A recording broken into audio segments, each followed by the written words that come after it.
సహోదరి సహోదరులారా, ప్రభువైన యేసుక్రీస్తు నామములో హృదయపూర్వక వందనాలు. ముందుగా ఇంత మంచి సమయాన్ని ఇచ్చిన ఆయన దేవునికి ప్రభువైన క్రీస్తు ద్వారా కృతజ్ఞత స్తుతులు చెల్లిస్తున్నానండి. అందరూ బాగున్నారండి. వాక్యం చదువుకొని ప్రార్థన చేసుకున్న తర్వాత పాట పాడుకుంటాం.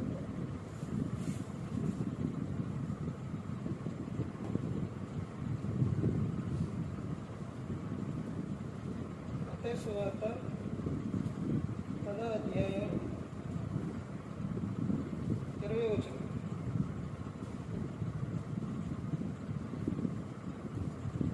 మీ తండ్రి ఆత్మ మీలో ఉండి మాట్లాడుతున్నారే కానీ మాట్లాడేవారు మీరు ప్రార్థన చేస్తారు. పరలోకమందున్న మా తండ్రి, పరిశుద్ధ ప్రేమ గల తండ్రి, గొప్ప తండ్రి, అమిత తండ్రి, మీ ప్రియకుమారుడు యేసుక్రీస్తు ప్రభువు ద్వారా కృతజ్ఞత స్తుతులు చెల్లిస్తున్నాం నాయన. ఈ కూడికంతట్లో మీరే నడిపించండి ఆయన. వాక్యం బోధించండి. ఈ లోక సంబంధమైన జ్ఞానంతో కాకుండా మీ జ్ఞానంతో మాట్లాడే భాగ్యం దయచేస్తారని మా ప్రభువైన యేసుక్రీస్తు నామమున వేడుకుంటున్నాం తండ్రి. ఆమేన్. ప్రభువైన యేసుక్రీస్తు నామములో హృదయపూర్వక వందనాలండి. దేవుని కుమారుడు యేసుక్రీస్తు ప్రభువు ఈ లోకానికి వచ్చిన తర్వాత పరలోక రాజ్యం సమీపిస్తుంది కనుక మారు మనసు పొందమని ప్రకటింప మొదలుపెట్టారు. అంశం పాట పేరు సేవకునికి సలహాలు. సేవకునికి సలహాలు. అపోస్తలుల కార్యాలు 1వ అధ్యాయం 8వ వచనంలో ఏమని చెప్తున్నారంటే, సేవకునికి ఒక సలహా ఏంటి అని ఆయన ఇక్కడ చెబుతున్న విషయం ఏంటంటే, క్రీస్తు యొక్క సాక్షివి. సేవకుడు ఎవరంట? క్రీస్తు యొక్క సాక్షి. అంటే అర్థమేంటి? క్రీస్తుని గురించి నువ్వు సాక్ష్యం చెప్పే వ్యక్తివి.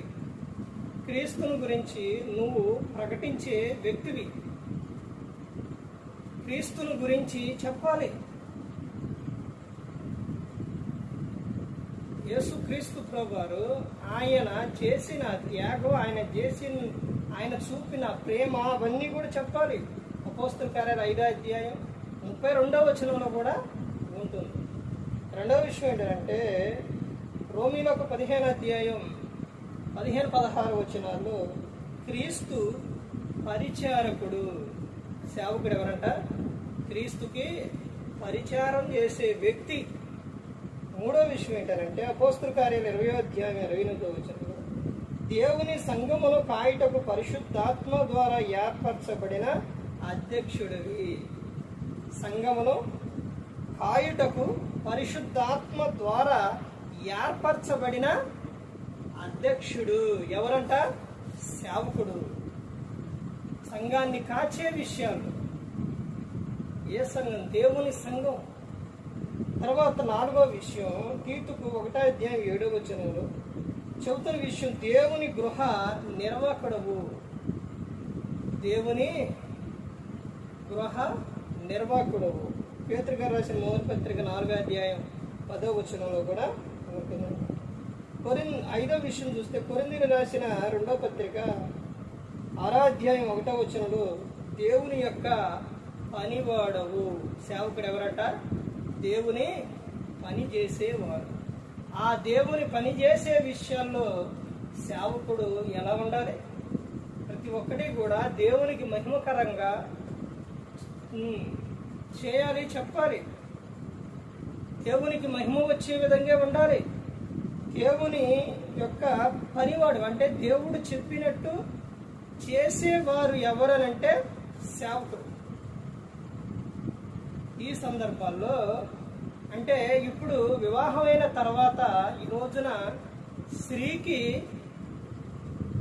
యజమానుడు అంటే భర్త సేవకుడు అయితే స్త్రీ అసలు ఒక సేవకుని ఒక విలువ, తర్వాత ముందు దేవుని గురించి, తర్వాత సంఘం గురించి, ఆ సేవకుడు గురించి, ఆ స్త్రీ కుటుంబంలో ఉన్న స్త్రీ ఇంకా కుటుంబంలో ఉన్నవారు ఎవరైతే ఉన్నారో వాళ్ళు తెలుసుకుంటే అసలు దేవుని పట్ల భయము కలిగి ఉంటారు. సంఘము పట్ల ఒక బాధ్యత కలిగి ఉంటారు. భర్త పట్ల నా భర్త సేవ చేస్తుండు, దేవుడు పరిచారకుడు, దేవుని సేవకుడు, దేవుడు పిలుచుకుండని అసలు ఆ భర్తను విడిచిపెట్టదు. ఒక విషయం ఏంటంటే, ఆత్మల భారము కలిగి సేవకుడు ముందుకు వెళతారు కాబట్టి ఆ విషయాల్లో భార్య ఏం చేస్తుందంటే సహకారంగా ఉంటుంది, సహాయంగా ఉంటుంది. అలా లేదు అని అంటే, ఒకటి దేవుడంటే భయం లేదు, సంఘం అంటే ఒక విలువ లేదు, తన భర్త అంటే అసలు గౌరవమే లేదనమాట. అర్థమైందండి? ఇవి తెలిసిన ఒక స్త్రీ అసలు ఆ నిత్యము చేసే విషయం ఏంటంటే, ఆ భర్త కోసం ప్రార్థన చేసిద్ది, వాక్యం చదివిద్ది, సంఘం కోసం చేసిద్ది. ఇంకా సంఘంలో నుంచి ఎవరైనా దూరం అవుతుంటే వారిని బలపరచాలి అని అక్కడ వాళ్ళతో మాట్లాడటం కానీ, స్త్రీలనైతే ఎవరినైనా కానీ ప్రార్థన మానేయొద్దు, ప్రార్థనకు రండి అని చెప్పటం, ఇవన్నీ కలిగి ఉండిద్దండి. బాధ్యత కలిగిన, భయము కలిగిన స్త్రీ. ఇవేవి లేవు అని అంటే అసలు ఆ స్త్రీకి ఆ దేవుని పట్ల కానీ, ఆ సంఘం పట్ల కానీ, లేకపోతే సేవకుడు భర్త పట్ల కానీ అసలు మాత్రం ఏమీ కూడా లేనట్టే. ఇంకా కన్నీటితో ప్రార్థన చేసింది, అయ్యా మేము అనేకుల ఆత్మను రక్షించాలి అని. ఇప్పుడు ఒక పాట పాడారు. ఆ పాటలోని పురుషునికి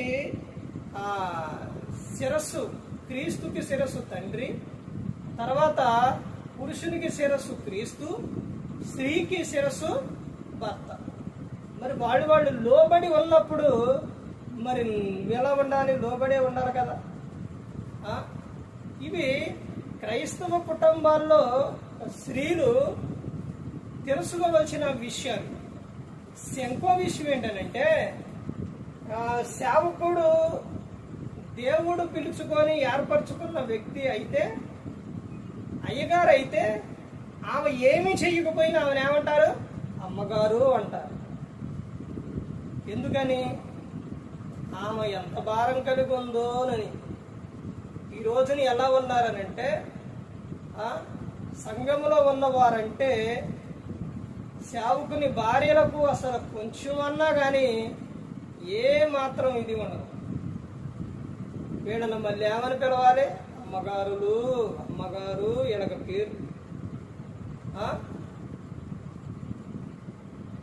చూడండి, ఎక్కడైనా బైబిల్ గ్రంథంలో ఇవన్నీ కనపడతాయి అసలు? భర్తకు సహకారంగా ఉన్నవాడే కానీ, సహాయంగా ఉన్నవారే కానీ, అకూల ప్రిస్కిల్లా ఎలా ఉన్నారండి ఒక సేవకునికి? లేకపోతే ఇంకా చూడండి, చాలా మంది ఉన్నారు బైబిల్ గ్రంథంలో, చాలా మంది ఉన్నారు. భర్తకు మంచి జీవనోపాధి కోసం మంచి సలహాలు ఇచ్చే విధంగా, సేవలో సహకారంగా, ప్రార్థన చేసే విషయాల్లో కానీ ఒక బాధ్యత కలిగి, ఆమె జ్ఞానం కలిగి ఉంటుంది. ఎందుకనంటే సేవకుడు దేవుడు ఏర్పరచుకున్న తర్వాత ఆ సేవకుడు ఒంటరిగా ఉంటే అపవాది టార్గెట్ చేస్తారు. అసలు మెయిన్ టార్గెట్ ఎవరో తెలుసండి లోకంలో? అపవాదికి సేవకుడే. సేవకుడిని పడేస్తే సంఘం దారి తప్పిపోతుంది. సంఘం అంటే క్రీస్తు శరీరం, క్రీస్తు కట్టింది, అది క్రీస్తుది. కాబట్టి ఆ క్రీస్తు అంటే సేవకులను పిలుచుకున్నారు కాబట్టి ఆ సేవకులను దారి తప్పిస్తే ఆ సంఘం అంతా ఇదైపోతుందని అపవాది టార్గెట్ చేస్తాం.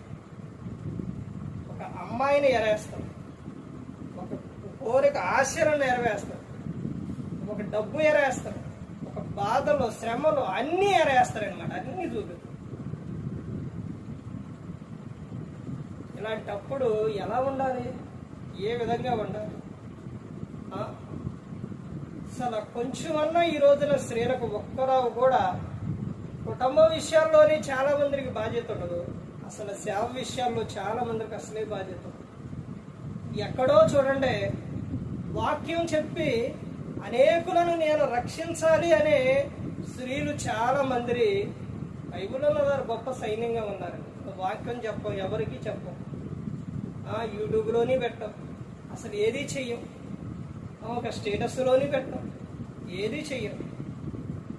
ఏంటి అని అంటే, అసలు నాకెందుకు ఇదంతా? నాకెందుకు? ఆయన ఏం చేస్తే నాకెందుకు, చేయకపోతే నాకెందుకు? నా భర్త కాడు కదా. ఏదో మామూలుగా అలా ఉంటున్నాం అంతే. ఈరోజున అనేక చోట్ల చాలా మందిని నేను చూసిన ప్రాంతాల్లో, విన్న ప్రాంతాల్లో చాలా మంది సేవకులు ఎంతో ప్రయాసపడి చేస్తూ ఉంటే, సేవ చేస్తూ ఉంటే వాళ్ళ భార్యలే మాట వినకుండా ఎదురు చెబుతూ, లేకపోతే ఎదురు తిరుగుతూ, ప్రార్థన చేయకోకుండా, వాక్యం చదవకోకుండా, అనేకులకు చెప్పుకోకుండా ఎలా ఉన్నారు అని అంటే ఎంత భయంకరంగా ఉన్నారో. ఒక ప్రాంతంలో మేము వెళ్తామండి, ఒక ప్రాంతంలో సేవకుల మీటింగ్ జరిగేటప్పుడు ఎన్ని వారాలు ఎన్నిసార్లు వెళ్ళినా మరి అమ్మగారు ఒక్కసారన్నా మరి వాళ్ళ సేవకుడికి వచ్చి ఒక టీ ఇద్దామనో, లేకపోతే అంటే నేను ఇమ్మని చెప్పట్లేదు కానీ ఒక వందనాలు చెబుతామనో అవి కూడా చెప్పట్లేదు. కానీ అక్కడ వాళ్ళకి ఒక ఏంటంటే ఒక బాధ్యత అనేది, ఒక ప్రేమ అనేది ఉంటుంది. ఎంతవరకు అన్నీ ఆయన చూసుకోవడమే. ఏమో ఎప్పుడో ఒక్కసారి అక్కడ కనబడదండి అంతే. ఎక్కడ? చర్చిలో కూడా కాదు. అసలు చూడండి ఏ విధంగా ఉన్నారు. సేవకునికి ఒక సలహాలు దేవుడు చెప్తున్న విషయాలు చూడండి. సేవకునికి అంత భారం ఉంటే, సేవకుడు ఆ విధంగా ఉంటే, సేవకునికి సహకారంగా సాటైన సహాయం అని దేవుడు జతపరిస్తే ఒక్కరవ కూడా కొంచెం కూడా సహకారంగా లేని స్త్రీలు చాలా మంది ఉన్నారు. సేవకుని ఒక సలహాలేంటి? క్రీస్తు యొక్క సాక్షివి, క్రీస్తు పరిచారకుడివి, దేవుని సంఘమును కాయుటకు పరిశుద్ధాత్మ ద్వారా ఏర్పరచబడిన అధ్యక్షుడు, దేవుని గృహ నిర్వాహకపు వ్యక్తివి, దేవుని యొక్క పనివాడు అని సేవకునికి సలహా చెబుతుంది. క్రమం చెబుతుంది. ఇవన్నీ కూడా ప్రతి ఒక్కరు గమనించుకోవాలండి. ఏ ఒక్కరు కూడా నశించి నరకానికి వెళ్ళిపోకూడదని యేసుక్రీస్తు ప్రభువు ఈ లోకానికి వచ్చి మనందరి కోసం సిలువలో తన ప్రాణాన్ని పెట్టి ఉన్నారు. ఎప్పటికైనా సేవకుడైనా, సేవకురాలని ఎవరైనా ప్రతి ఒక్కరూ కూడా తెలుసుకోవాల్సిన విషయాలు గ్రంథంలో చాలా విషయాలు ఉన్నాయండి. చదువుతుంటే అర్థమైంది. ప్రతి ఒక్కరు కూడా గమనించుకోవాలి. ఈ విధంగా నిలబెట్టి మాట్లాడించిన తండ్రి దేవునికి కృతజ్ఞతాస్తుతులు చెల్లిస్తూ, ఇంతవరకు శ్రద్ధగా ఉన్న మీకు ప్రభు పేరిట హృదయపూర్వకంగా చెల్లిస్తూ ఈ మాటలు ముగిస్తున్న అందరికీ